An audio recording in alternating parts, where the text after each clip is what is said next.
ஹிந்தி வாதாக்களுக்கு இனிமேல் தமிழ்நாட்டில் நீங்கள் ஆதிக்கம் செலுத்த வழி கிடையாது.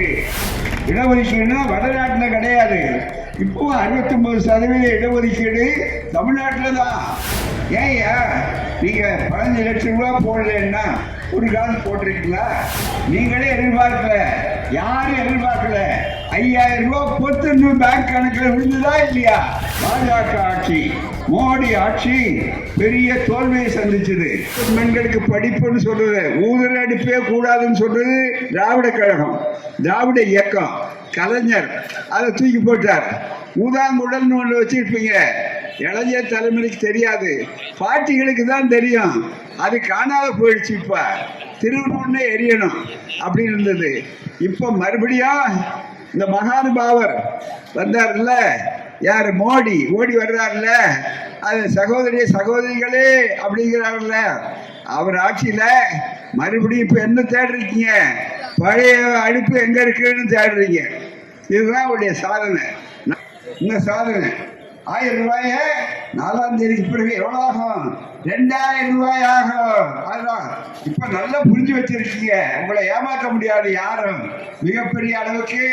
அது மட்டும் இல்ல, கேட்பீங்க, இன்னைக்கு உங்களுக்கு தைரியம் வந்துருச்சு, அப்ப கை நீட்ட மாட்டீங்க. ஐயோ ஓட்டு போயிட்டோம், எங்க 2000 ரூபாய் ஆச்சு? யார கேட்கலாம்? ஸ்டாலினை தான் கேட்கலாம். டெல்லியில இருக்கிற மோடியை கேட்க முடியாது, அவர் இங்க இல்ல. ஆகவே நீங்கள் நன்றாக, நீங்கள் தெளிவாக நினைத்து பார்க்க வேண்டும். அப்படி கொடுக்கிற ஆட்சி ஸ்டாலின் ஆட்சி, தடுக்கிற ஆட்சி எதுன்னு கேட்டா முழுக்க மேல மோடி ஆட்சி. அதுக்கு துணை போறவங்க இங்க இருந்து அடிமையை போறாங்க, இங்க இருந்து சரணாகதி பாட்டாங்க, அப்படிப்பட்டவங்களை விலைக்கு வாங்கிட்டாங்க, அடமானம் வச்சுட்டாங்க. அதெல்லாம் சேர்த்து நீங்க நல்லா நினைச்சு பார்க்கணும். நேரம் அங்க போன உடனே என்ன பண்ணாங்க? ஒரு சூழ்ச்சி பண்ணாங்க. சுருக்கமா சொல்றேன். என்னன்னா, இந்த 1000 ரூபாய் மாசம் வருது பாருங்க. இப்போ அதை எப்படியாவது தடுக்கணுங்கிறதுக்காக மார்ச் மாசம், ஏப்ரல் மாசம், அடுத்து மே மாசம், இந்த 3 தேர்தல் வருதுன்னு சொல்லக்கூடிய அளவில் வந்து இந்த 3000 ரூபாய கொடுக்காம நிறுத்துறதுக்கு ஏற்பாடு பண்ணாங்க. மேல கோர்ட் மூலமா. நம்முடைய முதல்வர் கலைஞர் விடுவாரா? உடனே அதை புரிந்து கொண்டு அதை முறியடித்தார். எப்படின்னா, 3 மாசத்துக்கு சேர்த்த 3000 ரூபாய் மேல வெயில், வெப்பம், கொடுமை, அதனால கோடைக்கு சேர்த்து 2000 ரூபாய். ஆக மொத்தம் நீங்களே எதிர்பார்க்கல, யாரும் எதிர்பார்க்கல, 5000 ரூபாய் பொத்து பேங்க் கணக்கில் விழுந்துதா இல்லையா? இந்த ஆட்சி வந்தா அதான் அவங்க ஏமாந்து போறாங்க. ஏன்னா தடுத்து மக்கள் மத்தியில பிரச்சாரம். ஏன்னா அவங்க சொல்றது சரக்கு இல்லை, சொல்றதுக்கு சாதனை இல்லை, என்னென்ன செஞ்சு கொடுத்தோம் அப்படின்னு சொல்லக்கூடிய சாதனைகள் இல்லை. அதனால அவங்க என்ன பண்றாங்க? இப்ப வந்த உடனே பொய் பிரச்சாரம் பண்ணுவாங்க. இப்ப பாருங்க, மகளிர் மசோதா தடுத்துட்டாங்க. மகளிர்கள் இடஒதுக்கீடு இந்தியாவுக்கே சொல்லி கொடுத்த மண் தமிழ்நாடு. இடஒதுக்கீடுனா வடநாட்டில் கிடையாது. இப்போ 69% இடஒதுக்கீடு தமிழ்நாட்டில் தான். ஆக எங்களை பார்த்து நீங்க ஏமாற்ற முடியாது. மிக முக்கியமா அப்படிப்பட்ட அந்த சூழ்நிலையில அவர் என்ன செய்தார்னு சொன்னால், எப்படியாவது நீக்க வேண்டும் என்று பொய் பிரச்சாரம் செய்யக்கூடிய அளவில் அவர்கள் இருந்தார்கள். அப்படிப்பட்ட நிலை நாகப்பட்டினத்தில் அதிகம் சொல்ல வேண்டாம். அதே நேரத்தில் எதிர்கட்சி அணின்னு வர்றாங்க. யாரு? மோடி வர்றார். நேற்று கூட வந்து இங்க கொஞ்சம் மாய்மாத பேச்செல்லாம் பேசியிருக்கிறார். மிக முக்கியமா என்ன தெரியுமா? மோடியினுடைய, அவருக்கு நான் சொன்ன மாதிரி பேரர் உண்மை பேசுறது இல்லை. பொண்ணாங்க நடத்துறாங்க. தேர்த்து உங்களுக்கு முன்னாள் கருப்பு கொடி ஏற்றுனாங்க. ஏன் கருப்பு கொடி ஏற்றுனாங்க? எல்லா வீடுகளையும் ஏன் கருப்பு சட்டை போடணும்னு முதலமைச்சர் சொன்னார்.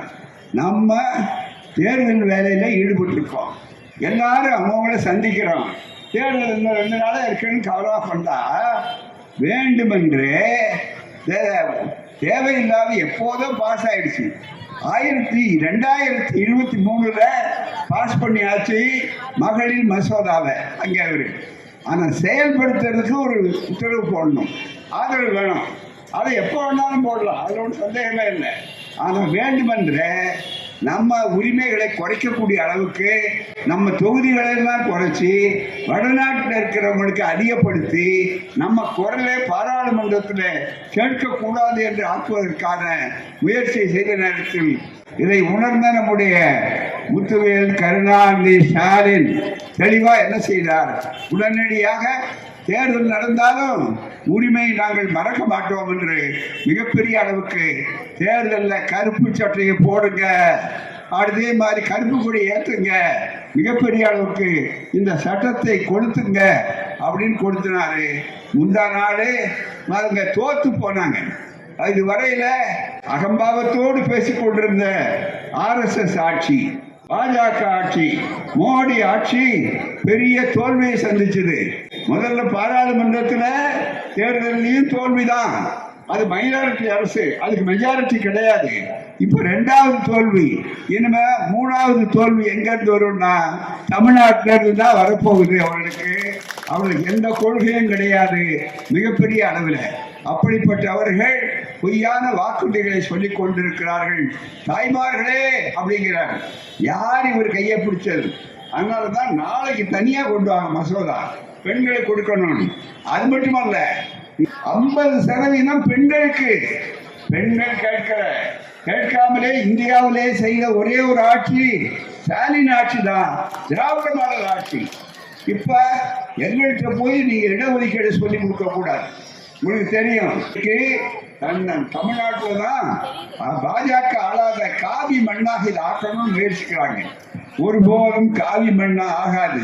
ஏனென்றால் இங்கே அதை கொடுத்தா என்ன லாபம் அப்படின்னு அவங்க நினைக்கிறாங்கன்னு சொன்னா, எப்படியாவது பெண்களை ஏமாற்றலாம் அப்படின்னு அவங்க நினைக்கிறார்கள். அதற்கு இடம் கிடையாது. மிக முக்கியமாக எப்படி மோடி பதவிக்கு வந்தார்? மோடி எப்படி பதவிக்கு வந்தார்? 2 கோடி பேருக்கு ஒரு வருஷத்துல வேலை கொடுப்பேன்னார். இதுவரையில 22 கோடி பேருக்கு 11 வருஷத்துல அவர் வேலை கொடுத்துருக்கணும். கொடுத்தாரா? நினைத்து பார்க்கணும். அது மட்டுமல்ல, தாய்மார்களை பார்த்து ஓடி போய் உடனே வங்கி கணக்கு தருங்க, உங்களுக்கெல்லாம் உங்க வங்கி கணக்குல 15 லட்சம் ரூபாய் கொத்துன்னு விழுவுன்னு. அதெல்லாம் யாரும் மறந்து போனாங்க போறாம. வாக்குறுதி கொடுத்தவர் அதை பற்றி கவலைப்படல.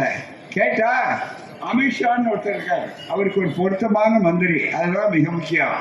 அவர் என்ன சொல்றாருன்னா, ஏயா நீங்க 15 லட்சம் ரூபாய் போடலன்னா ஒரு காசு போட்டிருக்கீங்களா? ஒரு பணம் போடலையே, ₹1 கூட போடலையே அப்படின்னு கேட்டா ஹிந்தியில பதில் சொல்றாரு. ஜும்லாங்கிறார். ஜும்லான்னா இருந்தாலும் உங்களுக்கு தெரியும், கொஞ்சம் தெரிஞ்சவங்களுக்கு. ஜும்லான்னா சும்மா டூப்பு. நம்ம சொல்லுமா சும்மா டூப்புன்னு தாய்மார்கள் சொல்லுவாங்க. அப்படி வச்சு அது மாதிரி மிகப்பெரிய அளவுக்கு டூப்பு, மிகப்பெரிய ஜும்லா. அதனாலதான் நம்ம சொல்றோம், இந்த ஜும்லா வாலாக்கள் அவங்க மந்திரி மொழியிலேயே சொல்றேன். ஜும்லா வாலாக்களுக்கு, ஹிந்தி வாலாக்களுக்கு இனிமேல் தமிழ்நாட்டில் நீங்கள் ஆதிக்கம் செலுத்த வழி கிடையாது. மதக்கலவரங்கள் இல்லை, அமைதி பூங்காவாக இருக்கிறது.